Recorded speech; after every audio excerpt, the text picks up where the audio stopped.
अस्सलाम वालेकुम व्यूअर्स, कैसे हो आप सब। उम्मीद है सब खैरियत से होंगे। दोस्तों, आज मेरे किचन में बनने लगी है दही वाली पापड़ी चाट की रेसिपी। इंतहाई चटपटी, मज़ेदार और फ्लेवरफुल कलरफुल सी चाट कैसे तैयार की जाती है और सारा रमज़ान ये चाट बना के आप इंजॉय कर सकते हैं। बिल्कुल लाइट से और घरेलू मसालों से बन के तैयार होगी। तो बढ़ते हैं अपनी रेसिपी की तरफ। सबसे पहले मैंने 200 ग्राम चने रात को भिगो दिए थे। अगर कप में कहें तो 2 कप चने तकरीबन बनते हैं। रात को इसको मैंने भिगोने के बाद सुबह प्रेशर कुकर में अच्छी तरह 20 मिनट के लिए उबाल लिया था। इंतहाई सॉफ्ट से हमारे चने रेडी हुए हैं। अब इसमें हमने शामिल किए हैं 2 मीडियम साइज़ के आलू, जिनको मैंने क्यूब्स में काट के और अच्छी तरह उबाल लिया है। इसमें शामिल करने के बाद अब इसमें प्याज शामिल करेंगे। एक बड़े साइज़ का प्याज मैंने इस तरह लच्छे में काट के बारीक, और इसको हल्के से पानी से एक दफ़ा धोने के बाद इसमें शामिल कर दिया है। 2 मीडियम साइज़ के टमाटर क्यूब्स में काट के इसमें शामिल किए हैं।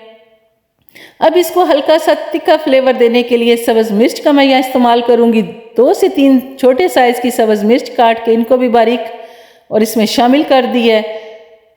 थोड़ा सारा सब्ज़ धनिया, थोड़ा सारा पुदीना अच्छी तरह धोने के बाद इसको मैंने काट के इसमें शामिल किया है। तकरीबन एक खाने का चम्मच धनिया और पुदीना है। बिल्कुल इसको फ्रेश सा कलर देंगे और एक मुनफरिद सा जायका देंगे। पुदीने का जायका खाने में इंतहाई मज़े का आता है। इसको अच्छी तरह शामिल करने के बाद मैंने इसमें शामिल करना है दही। दही को हमने बिल्कुल गाढ़ा गाढ़ा दही इस्तेमाल नहीं करना, बल्कि जो फ्लोई सा दही है, इसको मैंने बनाने के लिए इसमें हाफ कप पानी शामिल किया और इसको अच्छी तरह फेंट किया। और अब इसमें तकरीबन 1.5 पाव मैंने दही का शामिल किया है। दही आप अगर बहुत ज़्यादा आप दही वाली चाट इस्तेमाल करते हैं तो आप ज़्यादा इस्तेमाल कर सकते हैं, लेकिन ये एक परफेक्ट सा है 200 ग्राम चनों के लिए 1.5 पाव दही। दही को शामिल करने के बाद मैंने इसमें कुछ स्पाइसेस शामिल करने हैं।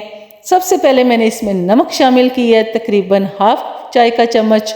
नमक, मिर्च, या स्पाइसेस आप अपनी पसंद के हिसाब से कम या ज़्यादा कर सकते हैं, क्योंकि माह रमज़ान में आप इसका इस्तेमाल करेंगे तो बहुत ज़्यादा तीखा जो है वो मैदे के लिए अच्छा नहीं है। सारा दिन रोज़ा रखने के बाद आप कुछ हल्का फुल्का लेंगे तो ये आपका मैदा सेट रहेगा। अब इसमें मैंने 1 चाय का चम्मच चाट मसाला शामिल किया है। हाफ चाय का चम्मच या 2 चुटकी से 3 चुटकी कह लें, मैंने इसमें चिली फ्लेक्स के डाले हैं। और मेरे ख्याल में ये इतने इनफ स्पाइसेस हैं, क्योंकि शाम को अगर रोज़ा खुलने के बाद आप बहुत ज़्यादा तीखा खाएंगे तो वो भी ठीक नहीं होगा। अब इसमें मैंने ग्रीन चटनी का इस्तेमाल किया है। ग्रीन चटनी और इमली वाली चटनी यहाँ पे इंतहाई मज़ा देती है। आप इसको मेरे चैनल पे मैंने 2 दिन पहले इमली की चटनी और तकरीबन 4 चटनी की मैंने रेसिपी अपलोड की है, आप यहाँ पे जाके देख सकते हैं। इमली की चटनी और ग्रीन चटनी शामिल करने के बाद मैंने पापड़ी का इस्तेमाल किया है। पापड़ी आप घर में भी तैयार कर सकते हैं और बाज़ार से भी लेके आ सकते हैं। इंतहाई घर में बनाना इसको आसान है। और ये देखें, कुरकुरी सी और बिल्कुल क्रिस्पी सी पापड़ी हमारी यहाँ रेडी हुई है। इसको तोड़ के मैंने इस पर शामिल किया। अब इस पर मैंने जो कुछ बचे हुए टमाटर, प्याज और आलू, सब्ज़ मिर्च, सब्ज़ धनिया, पुदीना दोबारा डाले हैं थोड़े थोड़े से, और गार्निश किया इसके साथ। थोड़ा सारा मैंने इसमें फ्लेवर के लिए चाट मसाला और चिली फ्लेक्स दोबारा इस पर छिड़के हैं। इंतहाई मज़े की हमारी चाट रेडी हो चुकी है। व्यूअर्स, चाट हर घर में मुख्तलिफ़ फ्लेवर के साथ खाई जाती है और मुख्तलिफ़ जायकों के साथ बनती है। खट्टे पानी वाली चाट, दही वाली चाट, पापड़ी वाली चाट, समोसा चाट और पानी वाली चाट। आपके घर में कौन सी चाट ज़्यादा खाई जाती है और रमज़ान में किसका ज़्यादा इत्मीनान किया जाता है, आपने कमेंट में मुझे ज़रूर बताना है।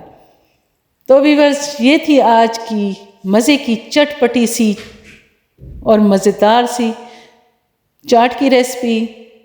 पापड़ी दही वाली चाट इंतहाई मज़े की और खुश जायका, खुश रंग तैयार हुई है हमारी। अब हम इसे ट्राई करते हैं। अगर आपको भी ये रेसिपी अच्छी लग रही है तो प्लीज़ अपना फीडबैक ज़रूर दें, अपनी फैमिली और फ्रेंड्स के साथ शेयर करें और मेरे चैनल को सब्सक्राइब करें। फेसबुक वाले फॉलो करें। नेक्स्ट मिलते हैं एक अच्छी सी रेसिपी के साथ। तब तक के लिए अपनी दुआओं में याद रखें। अल्लाह ताला हम सब के लिए आसानियाँ पैदा फरमाए, हम सब की मुश्किलात दूर फरमाए। अल्लाह हाफिज़।